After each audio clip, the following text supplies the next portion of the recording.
là-bas. Toi-même, va chercher.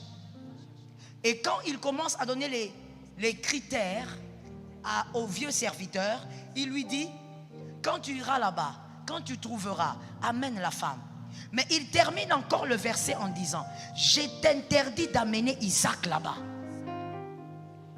Pourquoi Abraham, alors que c'est la femme d'Isaac, pourquoi Abraham ne veut pas qu'Isaac aille lui-même choisir sa femme, voir sa femme? Il a interdit 2 fois, au début et à la fin. Il lui dit, jure sur ma cuisse, mets ta main sous ma cuisse, un rituel juif. Jure-moi que tu n'amèneras pas mon fils là-bas, mais que tu choisiras une femme et qu'elle viendra. Voici la raison. C'est que le premier critère pour faire un bon choix est caché là-dedans.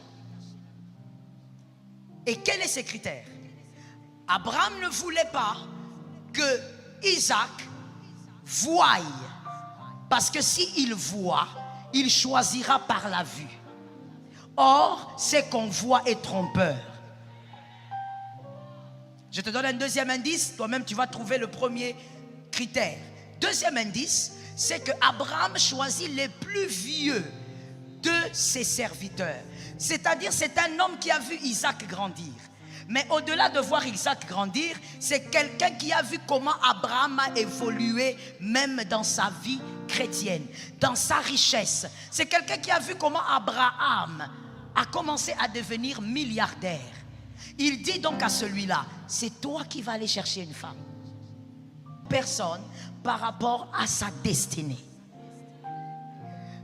Dieu demande, Abraham demande au vieux serviteur d'aller choisir, parce que le vieux serviteur ne va pas choisir uniquement une belle femme. Le vieux serviteur connaît l'appel d'Isaac. J'ai entendu 2 amens de ce côté. Ça veut dire que là derrière tu ne comprends pas? Est-ce que tu comprends? C'est-à-dire Dieu, Abraham plutôt, Abraham s'organise pour que celui qui connaît l'appel d'Isaac, la destinée d'Isaac, qui connaît les défis de la vie d'Isaac, que celui-là choisisse une femme.